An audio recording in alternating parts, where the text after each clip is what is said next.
Want to hear a joke? I don't Sure. have one. I don't have one today. I really don't. That's the joke, I guess. I don't know. Maybe ironic, don't you think? Ah, good afternoon, good morning, good evening, ladies and gentlemen, wherever you are, whatever time it is for you right now. Just know that you are locked into the point with the king. You guys don't want to see these beautiful faces? Go down there, Apple, Amazon, Spotify. If you do, Instagram, Facebook, Twitter, and YouTube, which is hopefully where you're watching us. And if you are, hook a couple guys up, click subscribe. And if you do enjoy our content, maybe click that bell so you can come back for more and loving our fantastic guests, because that's probably the reason why you were here, not because of me, but our fantastic guests, especially my man, the coach, Tim Roach, all the way from the East Coast. How are you doing today, my brother? Doing well, man. I always love how you get that all to rhyme together. It was good. It's good. I like that. I used to rap.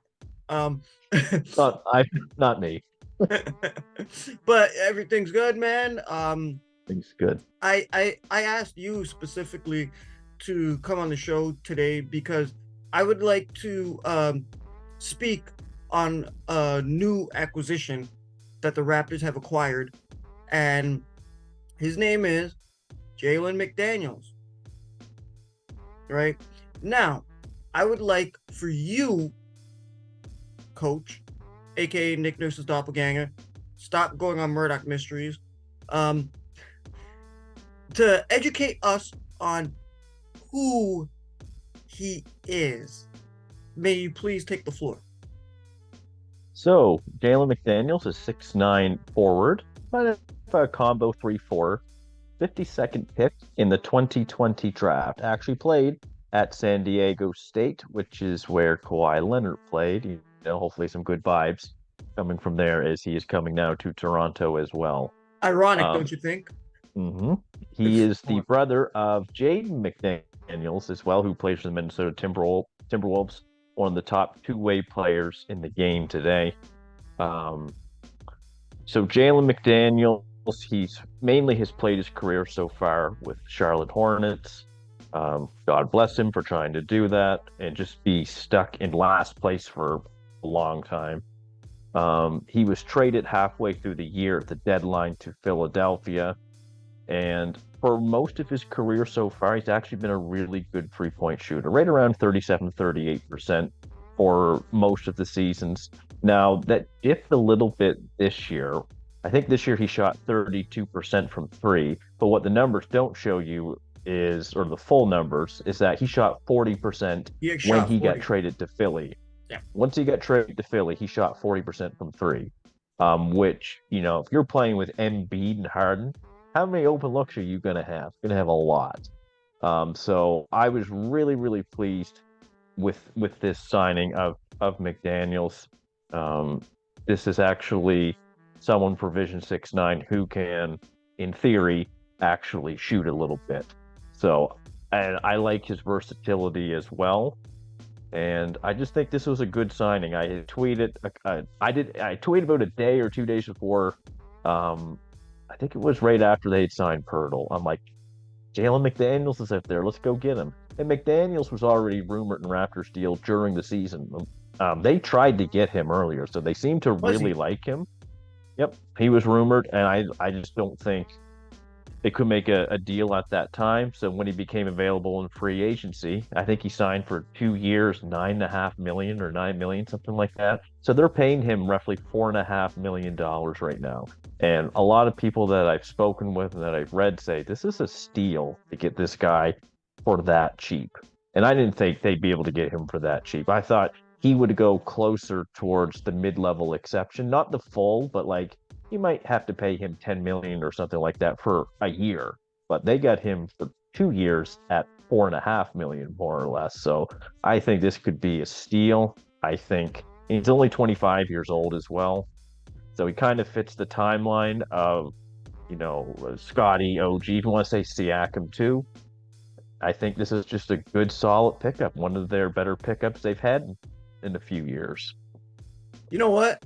I like what you said there. I honestly think when you were talking about his 3-point percentage, um, we'll get into the coaching stuff later, but I do think that he is a solid pickup, like at averaging 21 minutes right here and there, depending on which season, up and down, anywhere from 16 to 20, but getting anywhere from 6 to 10 points, right, with very few attempts at the bucket. I think that's solid. Um, I'm not too. I understand that he won't get like you won't see it on the box score with his stats when it comes to defense, like rebounding and blocks and steals. But on that end, from what I've seen from him, is like he's the guy that does the box out for this guy to get the rebound. You know, he's the one making the deflection for that guy to get the steal, right? He's the one causing trouble in the paint, right? So somebody else can get the block. And I think that's actually really, really, really a positive for the Raptors. And that's what I wanted to ask you next, Coach, is why? I think I'm answering giving you a question of the rhetoric sort, but why did the Raptors pick him up?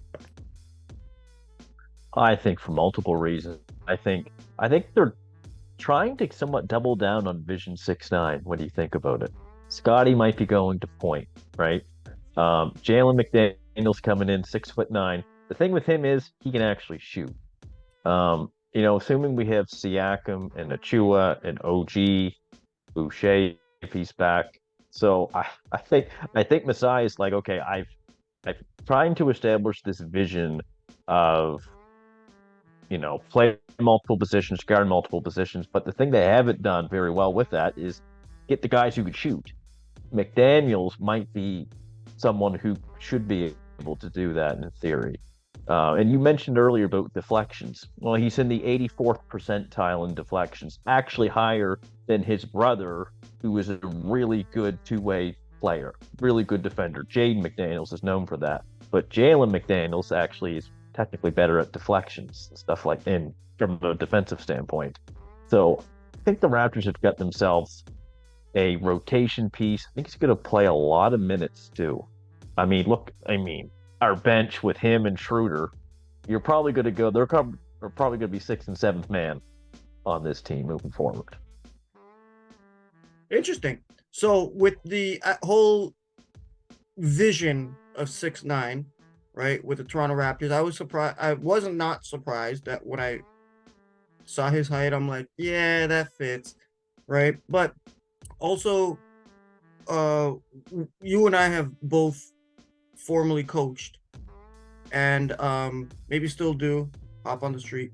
But there are the way the Raptors have this organization set up and this roster set up currently, it looks like there are multiple openings. Like you and I, we can break down the X's and O's together. But when you see the bigs, such as, like the Colico, the Precious, the Siakams, the rim attackers, the rim rockers, right? But it also, and you got the Schroeder on the outside to help orchestrate it. And you just said it, Scotty can play point, right? Now that opens up a lot of shooters that the Raptors have, especially some Dick. Dick can shoot. No, I'm not making a joke here, ladies and gentlemen. Okay, even though I would like to, but no, like dead serious. That's a definite possibility. What do you think from a coaching standpoint of McDaniels fitting into the Raptors with the X's and O's, like running back screens, getting open in corners, top elbow, maybe top of the key? What are your thoughts on this one? Well, I just think McDaniels is going to be a floor spacer for Siakam and Scotty when they are on the floor as well. Because you're going to need shooters around those guys. See, that's been the biggest problem, is that they haven't really surrounded those guys with much shooting. I mean, if let's say Siakam and Scotty's out there, and you could put McDaniels and Grady and Trent or OG, whomever it may be, you're going to finally have some shooters, and you're going to finally have some versatile players defensively as well. I know you and I have spoken about, with Vision 6-9, the idea of it defensively is you should be able to guard 1 through 5 Yes. most times. I think McDaniels will be able to guard 1 through 4. And if you have a small five lineup on the other team, maybe he guards some centers too. But in terms of kind of the X's and O's, I'm sure they'll have some plays set up for him where they run him off screens or have him set up in the corner just to, space the floor and stuff like that. I don't know how much of an ISO creator he is, but the thing with this team, he doesn't have to be. You see, the players that they're trying to bring in and draft that I've noticed with Grady and Schroeder and McDaniels is that they're complementary pieces now. See, Pascal and that's what I Scotty was getting at skills. with you. That's what I was getting at with you, because you know what it's like when you got the clipboard and you're pulling out. Okay, you're not the first option, you're not the second option, you're not the third option. Like when you're drawing up the plays, you're like, okay, this guy can be here. If he's open, he's open. Give him the ball. Is that Right. what you think that him, Grady, and these guys can be? I hope so. I really do, because I think if you put those guys with Siakam and Scotty, it's complementary skill sets. We've had so much redundancy. That's been a problem over the last couple of years. See, it's not so much these individual players. They are who they are, but you can't put 5 Scotty Pippins on one team. You know what I mean? Like Yeah, when I you know, say no that, it's doubt. like, yeah, it's like, okay, having 5 Scotty Pippins would be great. Offensively, it might not be great if you need to depend on 3-point shooting as well. If you see what I mean, it's about having those complementary skill sets. Why I really applaud it, the Grady Dick selection, and I think it's very good that they picked up Jalen McDaniels, because this is about spacing the floor. We were 28th in 3-point shooting last year. It's amazing we even made the play-in, Yeah. truthfully. If you want to get to the next level, you're going to have to be in like that 15 to 18 range in 3-point shooting at the very least if you're going to be somewhat competitive into that upper echelon of the East. And adding those pieces in terms of McDaniels and Grady, I'll say it's a start. Huh. Interesting. Because I honestly, I was like, that's why I wanted you to come on the show today, because it's interesting from a coaching standpoint that that your words, floor spacer, right? Like you just said it, you just nailed it right on the head. Siakam, Scotty, you know, uh, maybe like you got the OG, you definitely have Colico and Pirtle attacking the rim, right? And taking the defense away from the outside to bring them to the inside, because those guys are good, right? I know some people will get mad if I say Colico, but he's developing. But Pirtle, no doubt. Achua, that's his bread and butter. Uh, OG loves to drive to the rim. Siakam, he's got that spin move. Scotty can do whatever the hell he feels like. He's not really comfortable on the outside. He wants to be in the mix of things, and then that alludes to the guys on the outside. That opens it way up for the guys on the outside to get into rhythm, which is uh, Grady, Trent, McDaniels, uh, you know, Otto, if you get him Otto healthy. Porter, if he's healthy, right? You got these guys on the outside. Schroeder likes to take a shot here and there. He ain't that good, but you know what I mean. But it opens it up. It facilitates, like you said, everybody has a role. Like from like as we're speaking now, ladies and gentlemen, as coaches. So you got the Schroeder running the plays, right, at the point. Maybe Scotty running the point to the point, and it opens the way these guys move, depending on how effective they are. They can open up the floor and rely on any different type of game, or whoever player is hot. Okay, ride that guy. Let's run some plays for him. Let's do a double back screen, send it out, kick it to him in the corner, let him hit it, or open up the floor in the middle, let him do it, or attack the rim.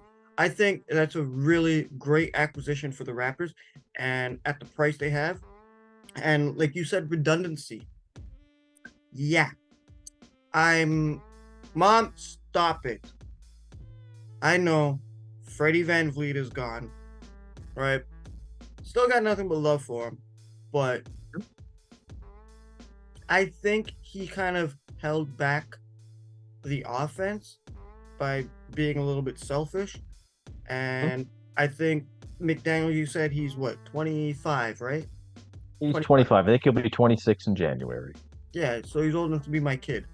Um, but no, but he's been through the league. He understands what it's like. Yep. He's sort of a pro, so it's not like they have to put too much work into him to develop. I think they can spend some time with Grady Dick. Joke writes itself. Um, Grady. Grady. let's just call him Grady. We can spend some time with Grady, and help him develop, help him get out there.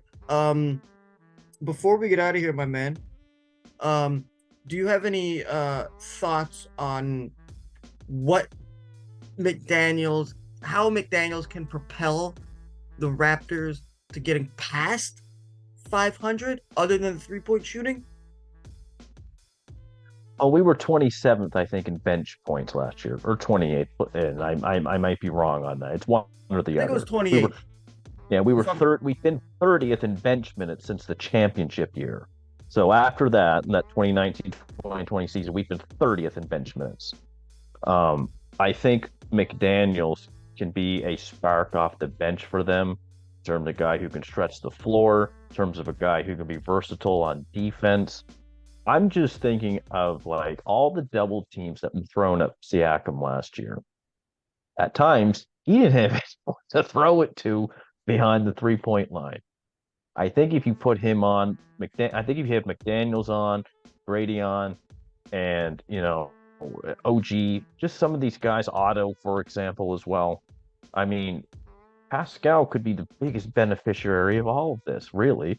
I mean, he averaged 24 and a half points per game. What's 2 more points and a couple more assists if he has a few more 3-point shooters out there? Or if he has more floor spacers, he's able to create his own game a bit more. He'll have more space to operate. Because we saw last year, even once they got Pirtle, they're still a little clunky in terms of spacing with him and Scotty and Pirtle. So that's why I am a proponent of putting Scotty at point, at least. It might open up the floor a little bit because it's a very crowded front court when it's Pascal, Scotty, and Pirtle, because they're limited in terms of Siakam's probably the best of the three than being able to stretch the defense. Pirtle outside of 10 feet, no. Scotty, this is a massive year for him. And I think this needs to happen for him, though, to get the added responsibilities, to know exactly what you have with him. But so my point being, too, is with McDaniels, he stretches the floor. He shot 40% in Philly last year, so it's there. The double teams and Embiid got every game. The double teams to Harden got every game. Siakam's going to get some of those double teams too, and I'm sure Scotty will some as well. And those guys are good at finding floor spacers, but you got to have the floor spacers for those guys. Yeah, no doubt they didn't have the tools. Okay, whoa, hold on. We're gonna extend the time a little bit here because you just said something there, and now I want to ask you one more question. Again, of the rhetoric sort. Do you think that the acquisitions of McDaniels and Grady, having Trent on the floor, do you think all of this? Let's get into this deep. The future of the Toronto Raptors, which is Scotty Barnes. Do you think he's going to benefit this and bury that sophomore curse from after winning Rookie of the Year? Do you think this can really help him? Are you excited about it? I'm excited for the challenge in which he has. He's still young. He's 21 years old. I think Jack Armstrong said this on a show about a week ago. You know what you got in year 3 of a player. So this is going to be a big year for him. See, with Fred gone, he automatically gets an increase in role. If Fred comes back, everything kind of stays the same for him. He's just stuck kind of status quo. He was suffocated because of Fred, right? Because of I the don't role. know if it, yeah, maybe. I don't know if it's so much suffocation, but I think that this is needed for his development. They have to find what they have with this guy. Is he point guard? Is he a point forward? Can he expand his game? I suspect that he's working very hard with some of the videos that I'm seeing. But I do think an added role is what Scotty needs. And if Scotty gets better, this team gets better. The team goes to the next upper echelon of the East, that top six, top five, whatever it may be. And his total development over the next few years is imperative for this team to get to the next level. Okay. Sorry, that question was off script. You just said something that sparked something in my mind. It's a good question because I've tweeted all eyes are on Scotty, and it's not that as I objectively. You should get a picture of the Tupac cover, all eyes on me, and just Photoshop Scotty. I don't know how to do that, but if someone else if you guys out there want to do that, you better credit me on that one. Right. Yeah, but it's true. All eyes are on Scotty this year, whether he's point guard or whether he's not. Whether they bring in someone to play point guard, I'm just suspecting as presently constructed, Scotty's going to play point guard, and you're going to have a 6'9" point guard in the NBA. I think we recognize the talent of Scotty, but now it's putting it all together. But the coach is going to put him in the right spots too for him to be successful. Okay, you just brought another one. We're extending this, ladies and gentlemen, because we're in overtime. Coach, you said Schroeder on the bench, Scotty at point. Give me Nick Nurse. Thank you for joining on the show. Can you give me your starting five for the Raptors this upcoming season based on what they have currently? Nick Nurse not coaching the Raptors, not with Canada basketball anymore. Let's see here. You asked me my starting five in the rotation, I think. Is that what you asked me? Yes. So, as presently constructed, assuming there are no more big moves, I think Scotty is at point. I think Trent is at 2. OG's at the 3. Siakam's at the 4, and Pirtle's at the 5. Might be a little clunky with the half-court offense, but I think give it some time. He might have something. Interesting. Honestly, I would probably how I would play it is probably have Trent come off the bench, have Schroeder at the 1, Scotty at the 2, but Scotty running the point like how Kobe did in LA, right? Something. And I've heard that too. Right? I've heard about Schroeder starting. I think the way that Gary Trent was used last year, starting, not starting, just start the guy. When he starts, he's usually pretty good. He's a floor spacer, and I think he has to be on the floor with Siakam. He plays better when Siakam's on the floor, and Siakam can play better when he's on the floor too. So I would be starting Trent only because of the lack of three-point shooters they already have. Like, it's mainly just him and OG, assuming that Scotty's past go and Pirtle knows his role. I'm guessing it's just defense, alter shots, grab rebounds, score around the hoop. That means screens. And he loves it. He loves it. Fantastic. He's happy. And I think you asked about the rotation too in the bench. Is that correct? Yes. I think Schroeder is 6 coming off the bench. Obviously, it's going to be Boucher. I see Schroeder coming in off the bench. Schroeder had a really good year in OKC when Darko was assistant coach. Schroeder hit a near 6-man. He was a 6-man of the year candidate, I think. I don't think he won, but he had his best season when Darko was coach or assistant coach in OKC. I see McDaniels as the 7th man. Grady, because he's a floor spacer, I could definitely see him being in the rotation. Boucher and Precious and Koloko. You're going to have some formation of those guys. In what order, I'm not sure. I do hope Koloko is played more this year, as you said earlier. Nick Nurse never played him once against Milwaukee last year. Who knows why? I don't know. really, but I think Koloko has upside, but you're not going to know until you play him. I hope he's not in the 905 this year anymore. Leave him up with the big club. Play him some rotation minutes. And then you're going to have Precious and Boucher and Porter. So I think right now you're going to be about 11 deep, And which is something I think it's good. that's a very good thing. It's a good problem to have. That's why some people are like, oh, we need to get this person and that person off the bench. I'm like, okay, what about the minutes to go around now? Now you get a minutes problem because you can't play everybody. So I think if you're rolling with that 11 per se, I think you might have something there. Like I think you have a chance to be better than 500. I'll put it that way. Yeah, like what you said with the starters, if you were to take all 5 of those guys out and put out Boucher, Koloko, Achua, Schroeder, who else am I missing out here?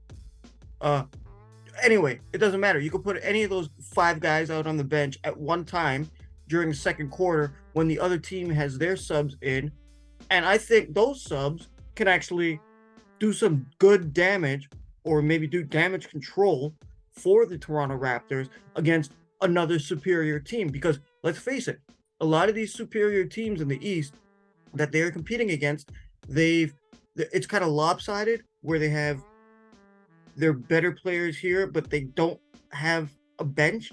The Raptors are trying to find a balance right here, right? Yes, that's the key word is balance. Yes, that's what I think. Coach, this has been a good conversation. Do you have anything you would like to say to the people out there who do ask for you? And I see you guys leave comments, and y'all love the coach. So, Coach, do you have anything to say to them? Thank you, I guess, for your comments and tuning into the show. Of course, keep doing so.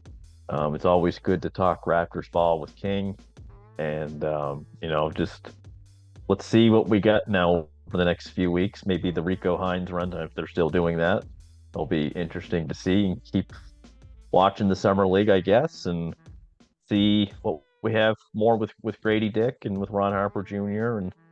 and Mr. Noel. Am I saying his right last name with the 5'7" point guard? Noel, yeah.